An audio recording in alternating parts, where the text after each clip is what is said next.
अल्हम्दुलिल्लाह वस्सलातु वस्सलामु अला रसूलिल्लाह। ज़कात जा मसरफ़ 8 आहिनि। पहले नंबर ते इन्नमा सदक़ातु लिल फ़ुक़रा। ज़कात ई सदको आहे। सदको ॿी क़िस्मनि जो आहे। हिकिड़ो आहे फ़र्ज़, इन खे पाण ज़कात चवनि था, ऐं ॿियो सदको ग़ैर फ़र्ज़ जेको नफ़ली सदको रहियो। ज़कात पाण सदको आहे अने गैर ज़कात आम डोनेशन ॾियूं था, जेको चैरिटी कयूं था, ई पण सदको आहे।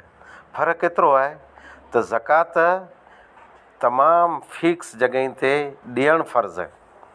सूरत तौबा आयत नंबर 60 जे तहत पहले नंबर ते इन्नमा सदक़ातु लिल फ़ुक़रा। इन्नमा हिते हसर आहे, सिर्फ़ु अने सिर्फ़ु हिते यानी ॿिए किथे न। सदको यानी ज़कात फ़क़ीर जो हक़ आहे। वल मसाकीन ऐं मिसकीन जो हक़ आहे। फ़क़ीर ने मिसकीन ॿोए हिकिड़ी कैटेगरी में न आहे, ॿोए अलॻि अलॻि कैटेगरी आहे। फ़क़ीर तमामु हाजतमंद आहे,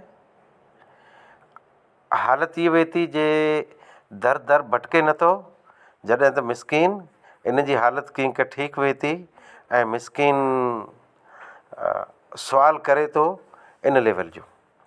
वल आमिलीन अलैहा 3 नंबर ते बैतुल माल जो निज़ाम जित आहे। पाण वटि त कच्छ में न आहे। बैतुल माल जो निज़ाम ई चौपड़ो संभाले वारा, ज़कात गिने वारा, ज़कात जो हिसाबु रखें, वरी ज़कात ॿिए हंधि पुॼाइए मुस्तहिक़ीन ते। त अगरचे ई माण्हू मालदार हूंदो, हालत सही हूंदी, फ़क़ीर मिसकीन न हूंदो, तव्हां आमिल जेको कलरक हूंदो या काम काज करण वारो, ज़कात बैतुल माल तंहिंजो निज़ाम संभालण वारो, उनजो पघार इन मां से जाइज़ आहे, उनजो हक़ आहे। वल मुअल्लफ़ते क़ुलूबुहुम 4 नंबर ते तालीफ़ क़ल्ब। नओं केरु इस्लाम में आयो अथवा इस्लाम के क़रीब आहे, मुस्लमान जी मुखालिफ़त नथो करे अने मुस्लमान जे टेके में रहे थो, इन लेवल जो कोई गैर मुस्लिम आहे, उनखे पण ॾियणु जाइज़ आहे। आप सल्लल्लाहु अलैहि वसल्लम हिकिड़े मौक़े ते, हुनैन जे मौक़े ते गैर मुस्लिम खे 100 उठ ॾिनो माल गनीमत मां। वफ़िर रिकाब अॻिलो मुंदो आहे 5मों ग़ुलाम आज़ादु कराइला। त भारत में मणे असां आज़ादु जे रहियासीं, पर अमुक ईअं हली चयो त को ग़रीब इंसान जेल में जाए ऐं हालात सही न आहे त उनखे आज़ादु कराइला। अमुक अहले इल्म हिते चयो हुयो, पर डायरेक्ट ग़ुलाम आहे, जीअं अबू बकर सिद्दीक़ रज़ी अलाह ताला अन्हु ग़ुलाम खे आज़ादु कंदा हुआ वग़ैरह। पण हिते कई मुस्लमान लाचार जेल में पिया आहिनि, इन खे आज़ादु कराए में ज़कात, हता के उहो गुनहगार आहे, पर उन्हनि जे बचे त गुनाह न कयो न, बचे खे रोज़ी रोटीअ जो केरु इंतज़ामु करे ॾींदो। अने इन मथे अहसान कयो, ज़कात जो पैसो ॾियो, पोइ जरा आज़ादु थिए तर नसीहत कयो जे उम्मत जे पैसे से, उम्मत जी महिनत से तूं आज़ादु थियो, ईअं हाणे अॻिली रविश तंहिं त तौबा कर अने तुंहिंजी चाल चेंज कर। वल गारिमीन 6 नंबर ते गारिम। गारिम एतिरे जंहिं मथे कर्ज़ु वे। हिनटाणे त पाण ॾिसणु वञूं त रुॻो माण्हू हिते कर्ज़ो आहे, लोन कर्ज़ो आहे, दुकान जो कर्ज़ो आहे, पण ही उहो कर्ज़ो जंहिंमें ही त्रुटी वञे पोइ भरेज न सघे, कोई हिन जो चारो न आहे। हिकिड़ो माण्हू त मंगंदो जाम आहे, अने हिन जा ज़मीन रहियूं, मकान रहिया, दुकान रहिया, कारोबार रहियो, गाॾी रही, पिंड जो टर्नओवर जाम रहियो, त अहिड़ो माण्हू न, बल्कि उहो मुस्लमान जेको कंहिं बि हालत में त्रुटी वञे, अहिड़ो मक़रूज़। हिनटाणे मूं 2026 जे रमज़ान में 5 अपीलूं विधियूं हुयूं, पोइ 2 अपीलूं कढी 3 अपीलूं हिनटाणे हले पियूं, 3 लख जो टारगेट आहे। अने सॼे कच्छ में इहा अपील आहे जे मक़रूज़ माण्हू असां वटि रहिया, उन्हनि जो कर्ज़ो भरणो ऐं ॾियो। वल गारिमीन।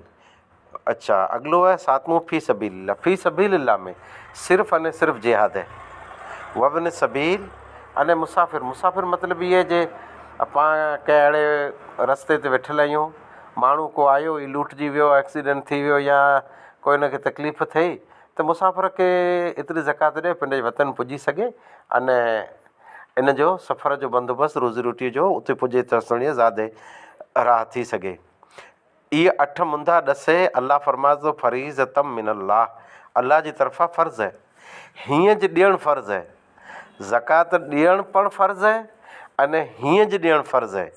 हिन लेवल ते न ॾिनी त हक़दारनि जो हक़ दॿायो, तंहिंजे करे गुनहगार थींदासूं। सुन्नत जे ख़िलाफ़ु पाण इहा ज़कात ॾिनी त क़बूल कीन थींदी। वल्लाहु अलीमुन हकीम, पाण 100 ॻाल्हियूं कयूं जे हिन खे ॾियो, हुन खे ॾियो, हीउ ॾियो, हू ॾियो, पण ॼाणकार अने हिकमत वारो अलाह आहे। अलाह हीअं नियम कढाए। कोरो हाणे इहो सुवालु पैदा थिए थो त मदरसे में ज़कात जो पैसो ॾियणु जाइज़ आहे की न आहे। जित मदरसे में क़ुर जी तालीम, हदीस जी तालीम, अखलाक़नि जी तालीम, दीनी मदरसो बच्चे खे संवारे में अचे थो त इन मदरसे में ॾियणी की न ॾियणी।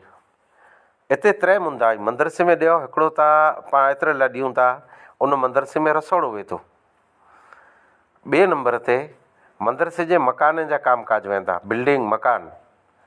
3 नंबर ते ज़कात जी ज़रूरत पए थी माल जी मदरसे लाइ पगार बाबति। अने चौथो जनरल मैनेजमेंट वे थो, पर 3 चीज़ूं ज़रूरी वे थो। पगार पहले नंबर ते अहिड़ो मदरसो जंहिंमें सिर्फ़ ने सिर्फ़ हिन आयत जे मुताबिक़ फ़क़ीर अने मिसकीन जा बच्चा जे पढ़ंदा वञे त मदरसे में ॾिने में वांदो न आहे।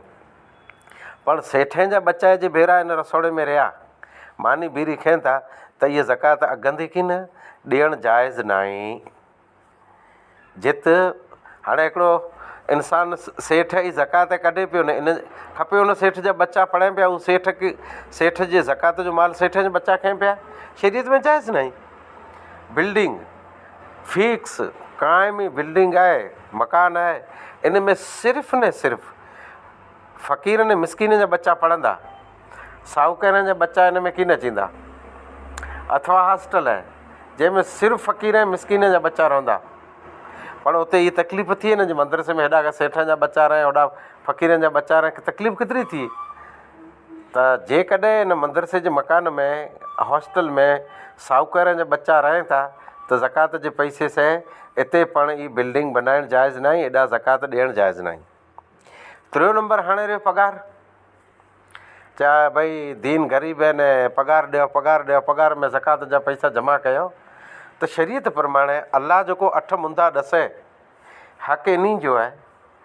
पगार बाबति हक़ त इहे आहे जे मौलवी जे कॾहिं फ़क़ीर ऐं मिसकीन जे दर्जे में अचे थो त पगार सवाइ इन खे ज़कात ॾियो, पगार सवाइ इन खे ज़कात ॾियो जे इन कैटेगरी में अचे थो। मुंहिंजे हिसाब सां अक्सर मौलवी इन कैटेगरी में आई ज़कात गिने जा मुस्तहिक आई।